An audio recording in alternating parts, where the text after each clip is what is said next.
मूर्ति सतगुरु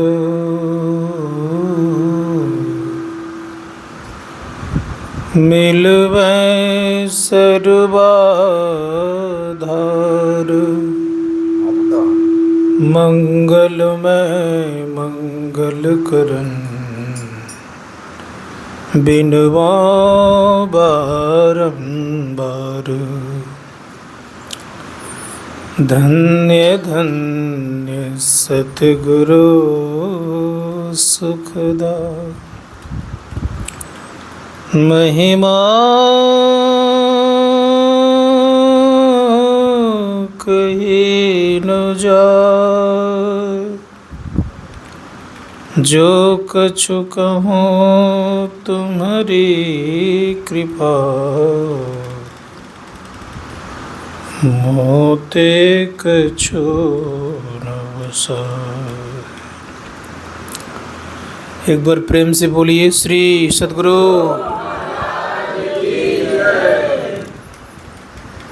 मंचस्थ पूज्य बाबागण, सम्मान्य हमारे आदरणीय विजयाओ, समस्त पदाधिकारीगण,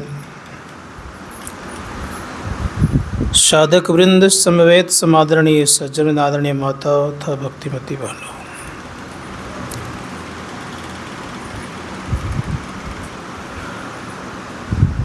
भगवान राम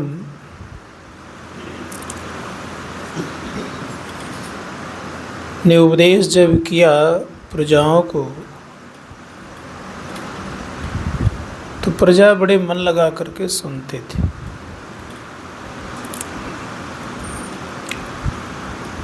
प्रजा सुन करके मन में धारण भी की।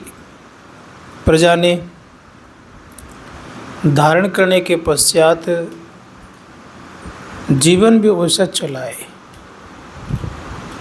भगवान राम की वाणी एक बड़ी अच्छी है, हम लोगों ने सुने भी हैं, हम लोगों ने बहुत बढ़िया सुना है अभी। सब मम प्रिय, सब मम प्रिय, सब मम उपजाए, सबते अधिक मनुज मोहि भाए। बड़ा सुंदर वचन लगता है हमको। सभी उनके प्रिय हैं। सभी उपजाए किनके हैं? परमात्मा के। बड़ा अच्छा शब्द है। सबसे अधिक अच्छा कौन लगता है? तो भगवान कहते हैं कि सब मम प्रिय, सब मम उपजाए, सबते अधिक मनुज मोहि भाए।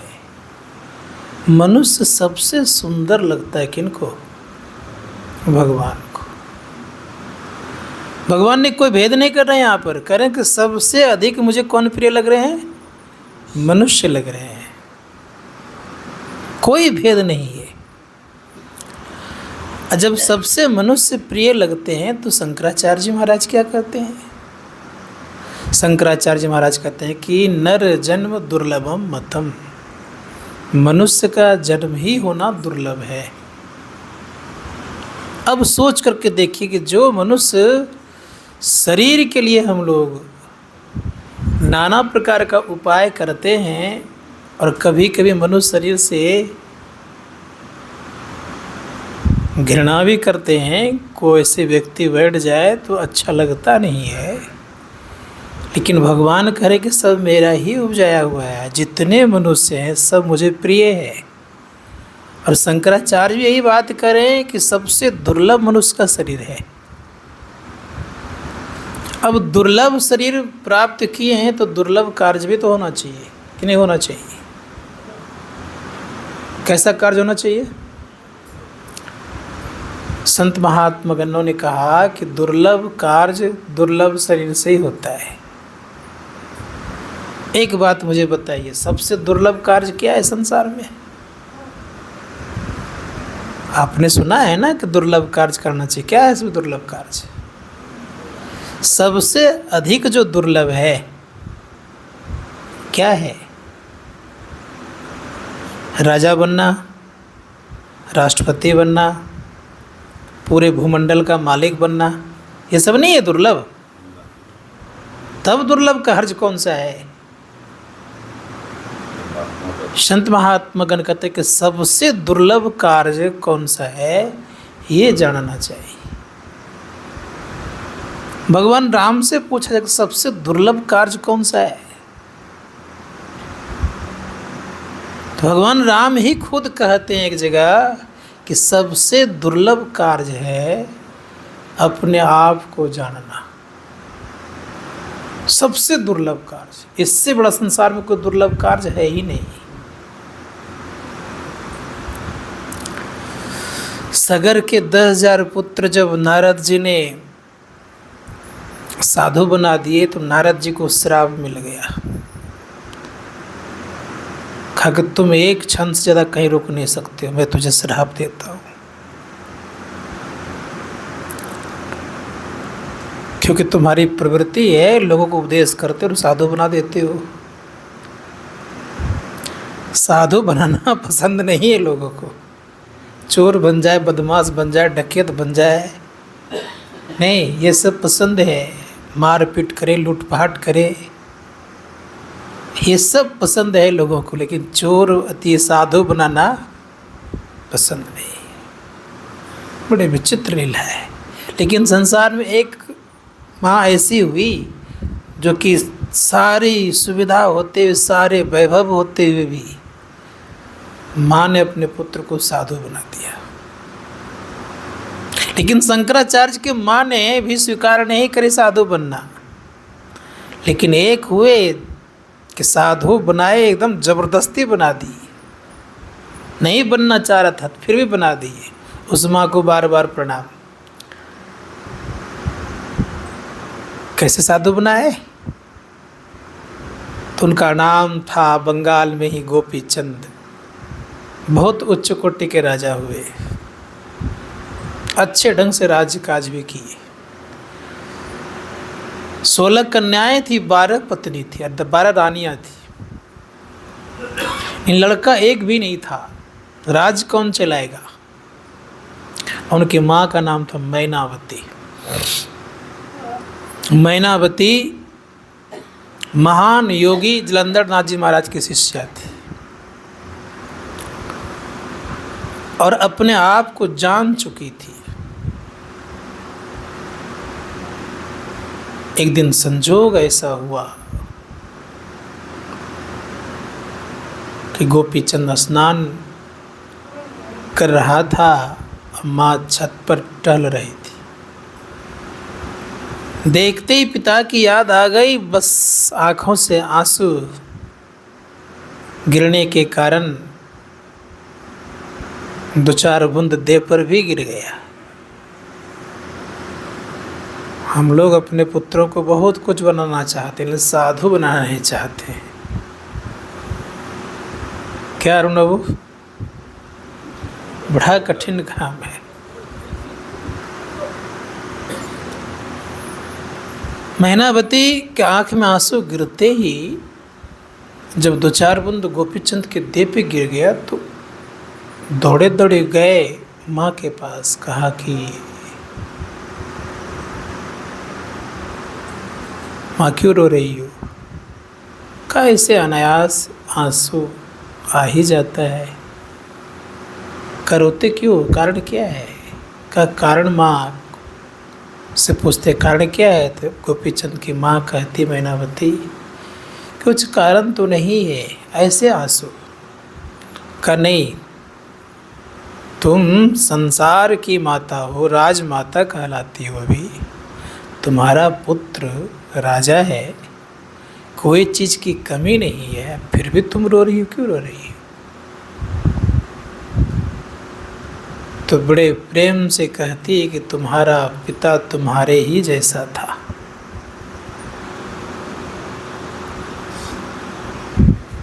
और आज वो संसार में नहीं है, तुम भी एक दिन नहीं रहोगे,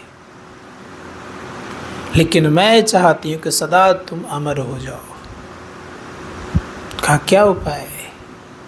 का उपाय ये है कि तुम जाकर योग की दीक्षा ले ले।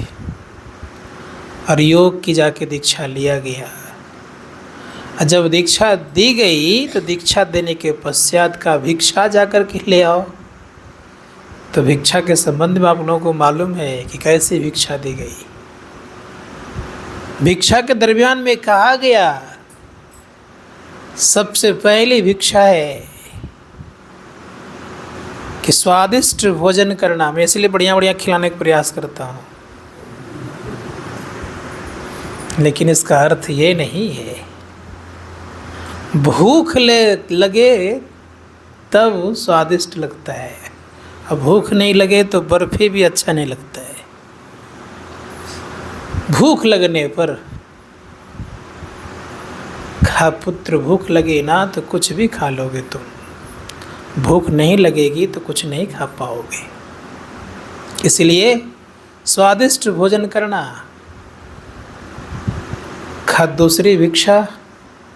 दूसरी भिक्षा सुनो, मुलायम सैया पर सोना। जो सैया बहुत मुलायम हो। कब मुलायम लगता है? जब नींद खूब आती है ना, तब सैया की बात नहीं आती। तो उसी को बोलता है मुलायम सैया। जहाँ कहीं सो लीजिए वहीं नींद आ जाएगी आपको।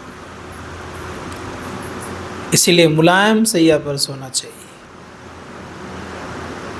कब सोना चाहिए? जब नींद आवे तब। नींद नहीं आ रहे हैं तब भी लोग क्या करते हैं, पलंग को तोड़ रहा है, इधर से इधर इधर से इधर करते रहता है। पूछते क्या करते हैं तो कहते हैं लोग अरे आराम कर रहे हैं, नींद नहीं आ रही है। जबरदस्ती देख उलटाए, इधर से इधर उल्टाते, इधर से उधर उठता है। ये स्थिति। एक व्यक्ति था, 10 घंटा बिछावन से उठता ही नहीं था। बोले शरीर खराब नहीं होगा जी। और सच में शरीर वैसा हुआ कि कुछ नहीं कर पाता था। कम उम्र में संसार से चले गए। तो अधिक सोना भी लाभ है कि हानि है? अधिक सोना भी हानि है। इसीलिए उतना ही सोइए जितना में शरीर चल जाए।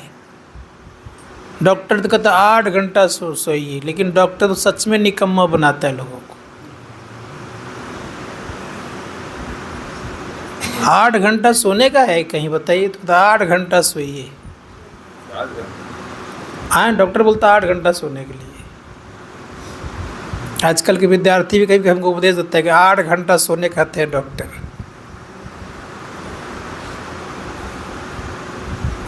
8 घंटा सोने शरीर हमें नहीं लगता है कि स्वस्थ रहेगा उसका। तो कहा मुलायम सैया पर सोना। और तीसरी बात जो कही गई बहुत अनमोल बात है, मजबूत गढ़ के अंदर रहना। राजा महाराजा का गढ़ भी मजबूत नहीं होता है, उस गढ़ को भी भेद देता है। लेकिन एक गढ़ है जो कभी भेदता नहीं है। गुरुदेव कहते सत्संग गढ़ में बास हो, भव पास क्या करे। ये जो सत्संग करते हैं ना, ये सबसे दुर्लभ काम है। ये सत्संग में जो आप लोग कुछ खर्च करते हैं, ये अति दुर्लभ खर्च करते हैं, याद रखिएगा। और सत्संग में जो आप कुछ भी खर्च करके अपने को जो गौरवान्वित करते करना चाहिए। कहिए क्यों? ये ऐसा रिटर्न करता है कि कितना गुना दे देगा कहना मुश्किल है। इसीलिए कभी सत्संग में देकर के पश्चाताप नहीं करिएगा, क्योंकि बहुत गुना लौटा के देगा आपको।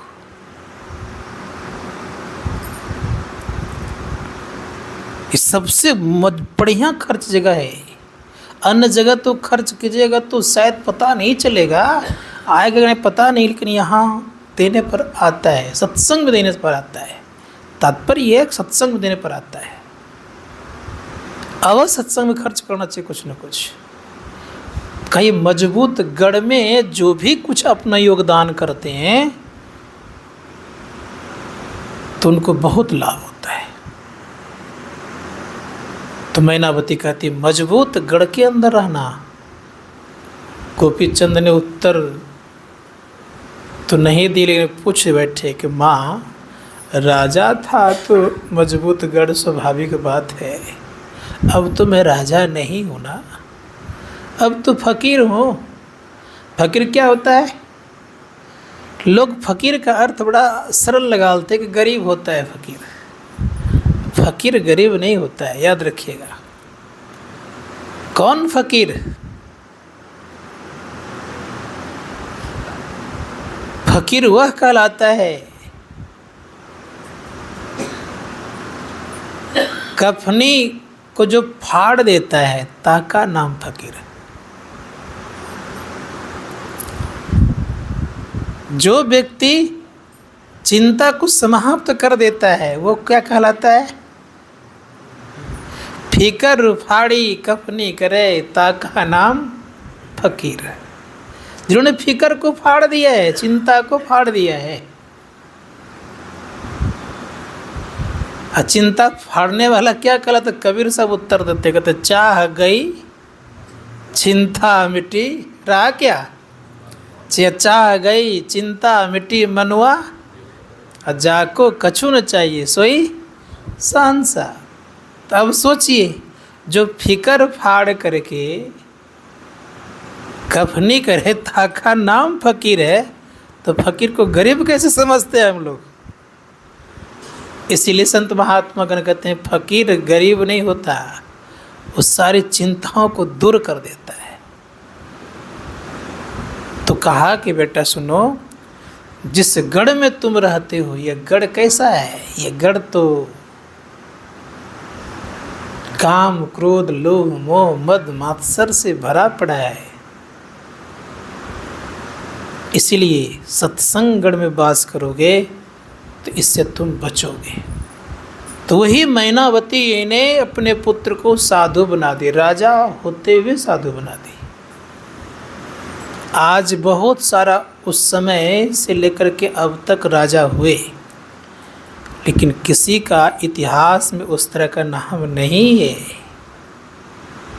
राजा शुद्धोधन को ले लीजिए, अगर भगवान बुद्ध ना होते तो शुद्धोधन को कोई याद रखने वाला नहीं होता, उनके वंश को भी कोई याद नहीं रखता। इसीलिए संत महात्मा गण कहते हैं कि कोशिश कीजिए जीवन में कि कम से कम अवश्य ही, मैं तो स्पष्ट खोल के कहीं बोलता हूँ, 4 5 10 संतान हो जाए तो कोई गम नहीं, लेकिन एक जरूर साधु बनाइए। कि साधु बनाने से उनका यह लोक और परलोक दोनों बनता है। गृहस्थ बनेगा तो यह लोक और परलोक बनेगा नहीं, लेकिन साधु बने तो अवश्य परलोक बन जाएगा। तो भगवान राम कह रहे हैं कि अगर मेरे सब उपजाए हुए हैं, तो दुर्लभ कार्य बता रहे हैं। कि दुर्लभ कार्य क्या है? तो भगवान राम पहले शरीर को दुर्लभ बता रहे हैं। क्या है इसमें? तो कहा इसमें यह है कि साधना का ये शरीर धाम है, साधन धाम मोक्ष कर द्वारा। इसमें साधना का धाम है। एक विशेषता ये है कि मोक्ष का द्वार है। किसी शरीर में मोक्ष का द्वार नहीं है। पूछेंगे क्यों नहीं है? मानव को छोड़ करके तो जानना चाहिए, 3 तरह के संसार में प्राणी होते हैं। एक अधमुख, एक ऊर्ध्वमुख और दूसरा मध्यमुख। तो अधमुख वाला हो गया पेड़ पौधा, मध्यमुख वाला हो गया आपका पशु पक्षी इत्यादि, और ऊर्ध्वमुख वाला हो गया मानव। संत महात्मा गण कहते हैं इसीलिए मानव का जड़ किधर है? ऊपर के नीचे। मानव का जड़ है ऊपर, और वृक्ष का जड़ किधर है? अब पशुओं का जड़ किधर है? मध्य में। संत महात्मा गण इसी कारण से ऊपर जाने का रास्ता किनके पास है? मानव के पास। क्यों है? इसलिए कि यह ऊर्ध्वमुखी है, और ऊर्ध्वमुखी होने के कारण परमात्मा ने एक रास्ता रखा है किसके पास आने के लिए, अपने पास आने के लिए। उसी को बोलते हैं मोक्ष का द्वार। संत महात्मा गण कहते हैं कि मोक्ष का द्वार होने का कारण क्या है कि सबसे सुखी हो सकता है। और एक विशेषता क्या होता है ये जानना चाहिए। ऋषि मुनिगण कहते हैं एक विशेषता और ये है कि जैसे ही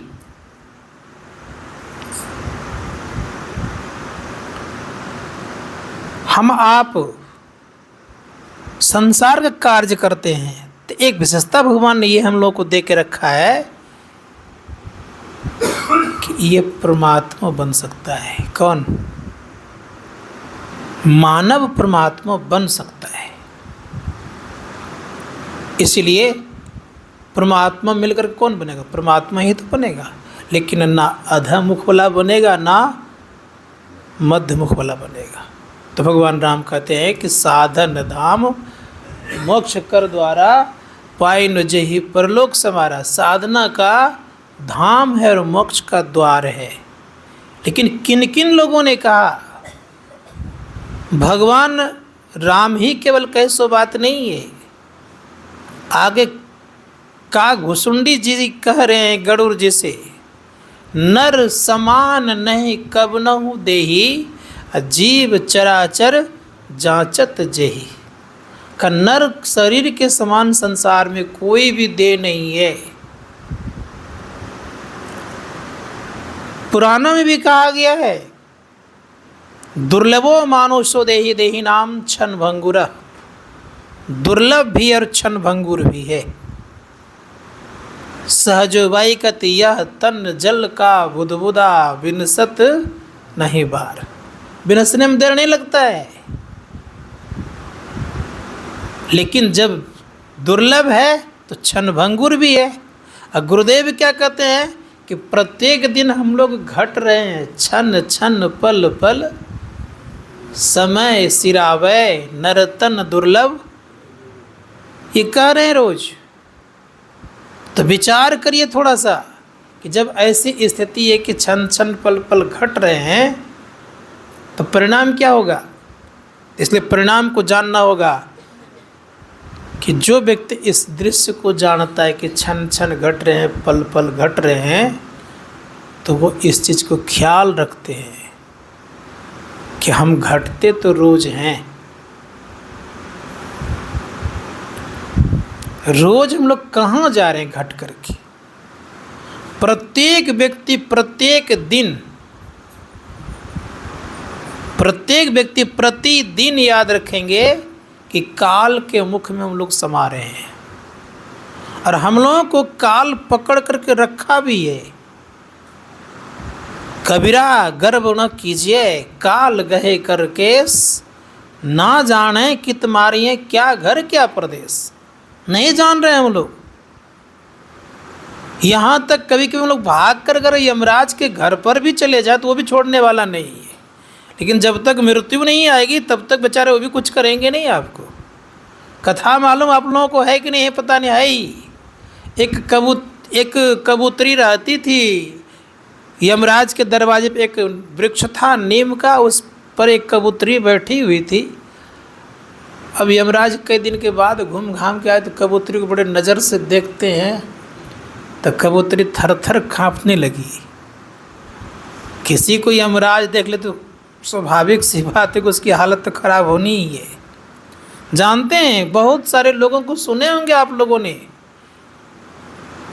कि पखाना पेशाब तक हो जाता है डर के मारे। याद रखिएगा मरणासन अवस्था में किसी किसी व्यक्ति को पेशाब और पखाना तक हो जाता है। क्यों होता है? भयावह रूप देखता है, डर जाता है, बेचारे हालत ख़राब कर लेते हैं अपना। तो कबूतरी की हालत क्यों न खराब हो। जैसे देखा तो देखते ही मन में हो गया अरे आज तो जमराज देख लिया, कोई न कोई बात होने वाला है। तो थर थर काँपने लग गई। तो संजोग से गरुड़ जी आ गए। पक्षियों का राजा गरुड़ जी है। किसी किसी को बड़ी अच्छी नींद भी आती सत्संग में, नहीं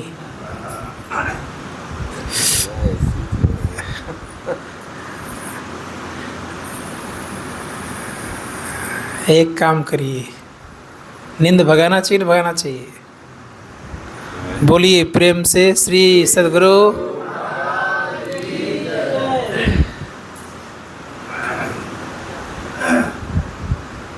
तो गरुड़ जी जब आए तो देखा, उन्होंने देखा कि कांप रही है कबूतरी। का क्यों कांप रही हो खाम को? तो जमराज ने बड़े गौर से देखा है। का एक काम कर, मेरे पीठ पर बैठ, तो चल तुझे वहाँ पहुँचा देता हूँ। अब वहाँ पहुँचा दिए, जहाँ पहुँचाने पर सदैव याद रखिएगा कि जल्दी कोई पहुँच नहीं पाता है। 7 समुद्र के पार में और पहाड़ के गुफा में जाके रख दिए और एक चट्टान लगा करके आ गए। पूछते हैं कि जमराज जी, आप मेरी प्रजा को गौर से देख रहे थे, क्या बात है? कहा क्या बताऊं पक्षीराज, बात तो ये थी उस कबूतरी की मृत्यु 7 समुद्र के पार में, पहाड़ के गुफा में, और एक केकड़ा गला काटे। कौन काटेगा? उसके द्वारा मृत्यु होगी। तो मैं यही चिंता कर रहा था कि 7 समुंदर पार ये छोटी सी कबूतरी जाएगी कैसे, और वहाँ उसकी मृत्यु कैसे होगी। गरुड़ जी कहते मैं तो पहुँचा के आ गए। कहता तब तो मेरा काम करके आप आ गए। तो 7 समुद्र के पार में उसकी मृत्यु लिखी, तो वहाँ उसकी मृत्यु हो ही गई। संत महात्मा गण कहते कि मृत्यु सुनिश्चित है। क्यों? कि हम लोग को पकड़े हुए हैं। कबीरा गर्व न कीजिए, काल गए कर कस। इसीलिए इसी शरीर में रह करके एक उपाय कर लीजिए। क्या? तो भगवान का भजन। इसलिए भगवान राम ने कहा, आकर 4 लक्ष्य 84 जोनि भ्रमतीय जीव अविनाशी, फिरत सदा माया कर प्रेरा, काल कर्म स्वभाव गुण घेरा, कब हुक करी करुणा नरदेही, देत एस बिनु हेतु से नहीं। अब गुरु महाराज के विषय में भगवान राम करे, सदगुरु वैद बचन विश्वासा, संजम ये ना विषय की आशा। सदगुरु के शरण में जाइए, और जो सदगुरु के शरण में जाएगा, संत महात्मा गण कहते हैं उन्हीं व्यक्तियों का जीवन सार्थक होता है। इसलिए सदगुरु के शरण में जाने का प्रयास करना चाहिए। जो कोई साधक सदगुरु के शरण में जाता है उन्हीं का ठिकाना लगता है। इसीलिए गुरुदेव ने बड़ा सुंदर शब्दों का प्रयोग किया है। उन्होंने कहा है कि अगर उद्धार चाहते तो संत सदगुरु के पास पहुँचिए। उन्होंने कहा, संत मता बिनु गति नहीं, सुनो सकल दे कान, जो चाहो उद्धार को बनो संत संतान।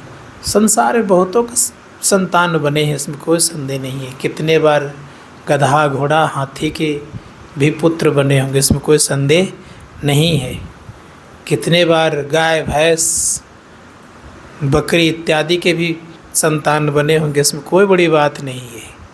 लेकिन एक बार हम लोग अगर संतों का संतान बन जाएं तो निश्चित उद्धार हो जाएगा। संत के पथ पर जो चलते हैं उनका सुनिश्चित उद्धार होता है। तो संत का पथ क्या है, रास्ता क्या है, संत का पंथ क्या है?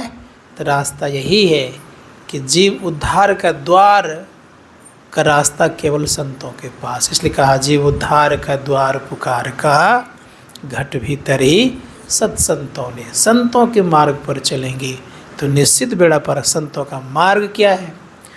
संतों का मार्ग ना वायुयान वाला मार्ग है और ना ये अलकतरा वाला रोड है, ना सीमेंटेड वाला है। तब कौन सा है? संतों का मार्ग है प्रकाश और शब्द वाला। उस प्रकाश और शब्द के मार्ग पर जो चलता है तो संत महात्मा गण कहते हैं कि उन्हीं का जीवन का ठिकाना लगता है। इसीलिए प्रयास करिए कि संत के मार्ग पर चलें। थोड़ा देर के लिए भी चल लीजिएगा ना तो बहुत कुछ मिल जाएगा।